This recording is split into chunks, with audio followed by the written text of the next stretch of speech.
கர்த்தருக்கு ஸ்தோத்திரம். சங்கீதம் 105. கர்த்தரை துதித்து அவருடைய நாமத்தை பிரஸ்தாபமாக்குங்கள். அவருடைய செய்கைகளை ஜனங்களுக்குள்ளே பிரசித்தப்படுத்துங்கள்.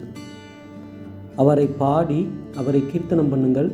அவருடைய அதிசயங்களை எல்லாம் தியானித்து பேசுங்கள். அவருடைய பரிசுத்த நாமத்தை குறித்து மேன்மை பாராட்டுங்கள். கர்த்தரை தேடுகிறவர்களின் இருதயம் மகிழ்வதாக. கர்த்தரையும் அவர் வல்லமையையும் நாடுங்கள். அவர் சமூகத்தை நித்தமும் தேடுங்கள்.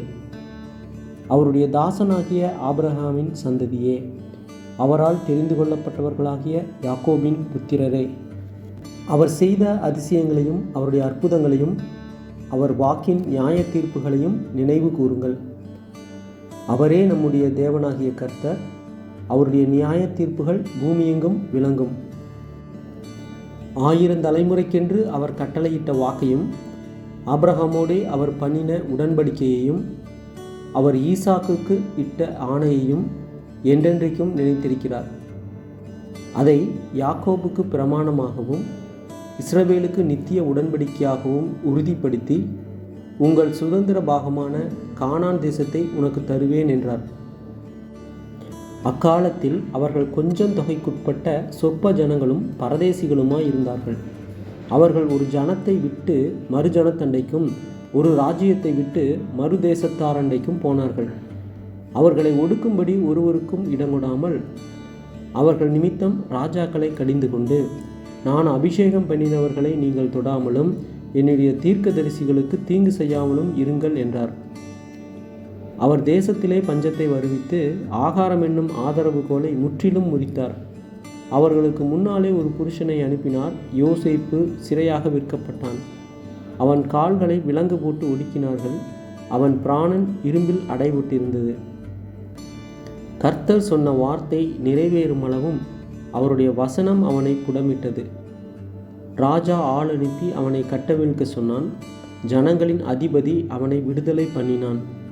தன் பிரபுக்களை அவன் மனதின்படி கட்டவும், தன் மூப்பர்களை ஞானிகளாக்கவும், அவனை தன் வீட்டுக்கு ஆண்டவனும் தன் ஆஸ்திக்கெல்லாம் அதிபதியும் ஆக்கினான்.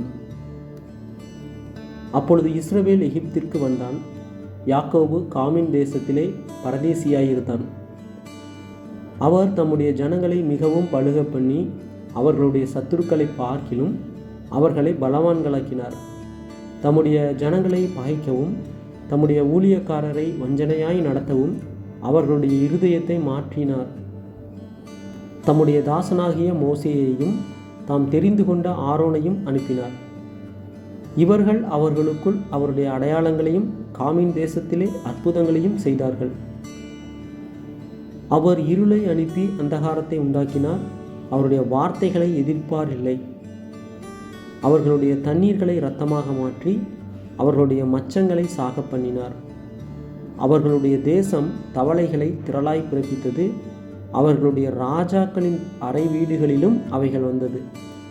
அவர் கட்டளையிட அவர்களுடைய எல்லைகளெங்கும் வண்டுகளும் பேன்களும் வந்தது.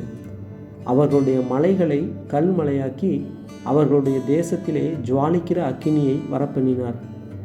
அவர்களுடைய திராட்சை செடிகளையும் அத்தி மரங்களையும் அழித்து அவர்களுடைய எல்லைகளில் உள்ள மரங்களையும் முறித்தார். அவர் கட்டளையிட எண்ணி முடியாத வெட்டுக்கிளிகளும் பச்சை புழுக்களும் வந்து அவர்களுடைய தேசத்திலுள்ள சகல பூண்டுகளையும் அரித்து அவர்களுடைய நிலத்தின் கனியை தின்று போட்டது. அவர்களுடைய தேசத்திலே தலைச்சன்கள் அனைத்தையும் அவர்களுடைய பெலனில் முதற் பெலனான யாவரையும் சங்கரித்தார். அப்பொழுது அவர்களை வெள்ளியோடும் பொன்னோடும் புறப்பட பண்ணினார். அவர்கள் கோத்திரங்களில் பலவீனப்பட்டவன் ஒருவனும் இருந்ததில்லை. எகிப்தியர் அவர்களுக்கு பயந்ததினால் அவர்கள் புறப்பட்ட போது மகிழ்ந்தார்கள். அவர் மேகத்தை மறைவுக்காக விரித்து இரவை வெளிச்சமாக்குகிறதற்காக அக்கினியையும் தந்தார். கேட்டார்கள். அவர் காடைகளை வரப்பண்ணினார். வான அப்பத்தினாலும் அவர்களை திருப்தியாக்கினார். கண்மலையை திறந்தார். தண்ணீர்கள் புறப்பட்டு வறண்ட வெளிகளில் ஆறாய் ஓடிற்று. அவர் தம்முடைய பரிசுத்த வாக்குத்தத்தத்தையும் தம்முடைய தாசனாகிய ஆபிரகாமையும் நினைத்து தம்முடைய ஜனத்தை களிப்போடும் தாம் தெரிந்து கொண்டவர்களை கம்பீர சத்தத்தோடும் புறப்பட பண்ணி தமது கட்டளைகளை காத்து நடக்கும்படிக்கும் தமது நியாய பிரமாணங்களை கைக்கொள்ளும்படிக்கும் அவர்களுக்கு புறஜாதிகளுடைய தேசங்களை கொடுத்தார். அந்நிய ஜனங்களுடைய பிரயாசத்தின் பலனை சுதந்திரித்து கொண்டார்கள். அல்லேலூயா, ஆமேன்.